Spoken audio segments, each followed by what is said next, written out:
Hey, and we're on. So, welcome to the podcast. To Kill a Mockingbird. Yeah. Graphic novel edition. Whoa. We've upgraded to the graphic novel Yeah, now. we haven't read that. We didn't read the graphic novel when we read it. So I'm above you. This I is wouldn't so- say so because I read it before you actually, so I know what's going on. I would say art. I actually is read it superior. before you. I actually read it before you. We'll agree to disagree. Okay. But anyways, today in the graphic novel, we started at the point when their aunt Alexandria, is that her name? I think so. Okay, she came to town, and we ended when they get to the courtroom for the dad's court case. Okay. I think that's the timeline. Okay. So Are you at part 2 yet? Almost there? You should be almost there. I don't know yet. You should be almost to part 2 at this point. Okay.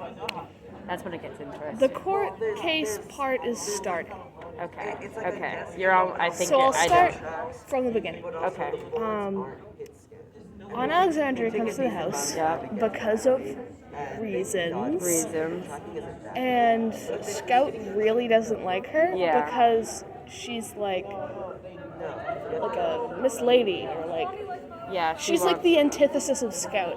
Yeah. She's and the wants exact Scout opposite. To She wants her to be like a lady and not be who she is. be. Yeah. And also she's like changing Atticus because Atticus like comes into their room at night. Her and oh god, what's the brother's name? Jem. Her and Jem's room at night, and like gives them a talk about like something. I don't know. I read this a long time ago. It was. But he gives them a talk.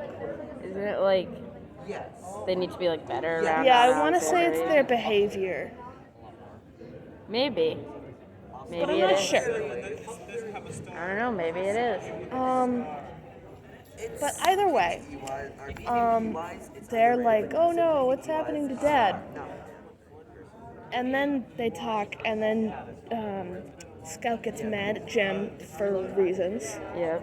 And then Dill shows up out of nowhere because he's Spider-Man. it's Spider-Man. Dill is canonically Kevin Spider-Man. Feige, you've done it again. You genius. You genius, Kevin Feige. You've done it again. So, Dill the Spider-Man crawls out from under their bed like He a was hanging on like the creepy bottom of the bed. weirdo. Yep. And they're like, Dill, why the hell are you in my bedroom? You Yep. live Valid miles question. and miles away, and it's Valid. midnight. Valid. And Valid he's like, questions. well, it's the obvious answer, of course. His uncle chained him up in his basement and tried to kill him, so he escaped after a farmer fed him green beans, and he came to their house, and is now on the run from the law. So his Uncle Ben. Uncle Ben. Uncle Ben turned evil, And so Spider-Man had no choice but to escape. so true. So he's in his evil Spider-Man arc right now. Venom. He's in his Venom arc. But, Dill's here now. Dill has joined the fray. And, I'm kind of scared to see what he'll do. Because he's kind of like Dill with a vengeance now. Side note, Dill may be lying. I have a suspicion. Yeah. Because Dill seems kind of like the type to be like, hey guys, my uncle tried to kill me. And then, like, go and see his friends, and he's like, people are coming for me because they're going to try and kill me. We have to hide. And then when people actually come to look for him, like, we're concerned about Dill. The kids are like, you're going to kill him. We're not telling you where he is, but they're actually concerned about him because he ran away for no reason. Yeah. I don't know. It's just a theory. A book theory. Yeah. Well, it's a graphic novel. But either way, Dill is here. He's creepy. And now we're going to move past him. because everyone in town hates the children because of Atticus. Yep. Because, as we have touched on previously, Atticus is defending a black man. Tom Robinson? Yes, Tom Robinson. Okay, I always want to say Tim. Tom Robinson, who is a black man in court, and I feel like he was accused of, like, Rape. raping a white woman. Yes. A real something 9 this situation is. I forget the name. It's like what's the capital of Alabama? How should I know? No, that's... It's not, is it Mobile? I don't know. Let me look it up. Oh, Scottsboro Boys. It's a Scottsboro Boys case. I don't think Scottsboro is the capital of Alabama. I know. I was on the completely wrong track. Yeah. But I think I was merging it with Chicago 7. I don't know why. So, real Scottsboro Boys case we have here. Yeah. Black boys accused of raping white women. Similar case. Yep. But We did talk about the Scottsboro case in class, like about when we got to the point of... And we all know how that turned out. So it's not going to look very good for Atticus. He doesn't have... No one has very high hopes for him. Also, everyone hates him because it's racist Alabama. It's Alabama in the 1930s. Yeah, which is like... Rough time. Yeah. Rough time. Rough times. But everyone in the town, like, whenever the kids go into town, everyone's like, oh, it's his kids. And they're like, I wonder what that means, because they're like 6. So I don't know how it's supposed to... But anyways, things happen. They go to the courtroom, and there's this one guy, this is the most important thing I remember. There's this one guy who is white and is sitting in a section, in the segregated black section with everyone else. Yep.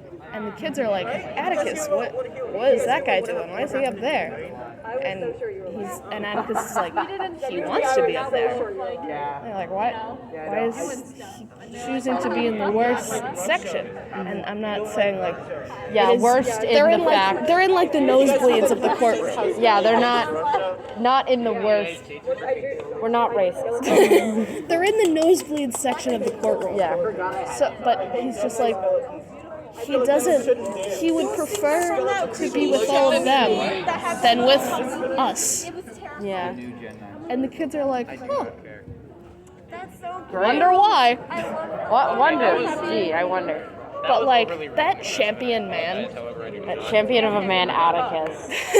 Respectful woman enjoyer. respectful woman enjoyer Atticus.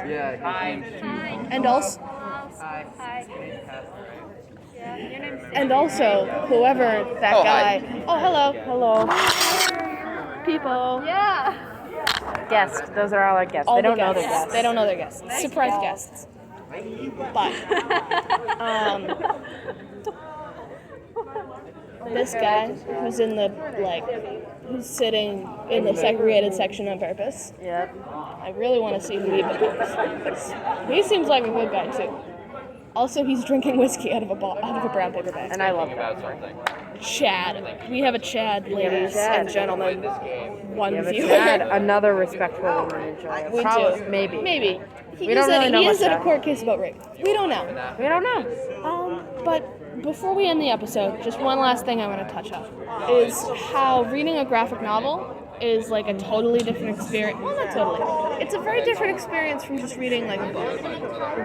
Because A, it keeps your attention way better. Like, if you can look at pictures while reading, that's like the best thing you could do. Yeah. That's like a best of both worlds. Yep. Also, when you're like reading, you're picturing things that are happening like in the book in your head. But like when you're reading a graphic novel, those like pictures in your head are on a page for you. Yeah. So like you're not thinking when you're reading of Dill in like stupid blue shirt and like Butterboy suspenders. But when you're looking at a graphic novel, that's what you're seeing. Yeah. So it sort of like changes your perspective of the book. Yeah. And that's very interesting. Because as a reader, it's up to you to make your own picture in your head. Yes. I think that's the And end. I think that's it for the podcast today. We have to get to class. We do. We'll see you next week, and see ya.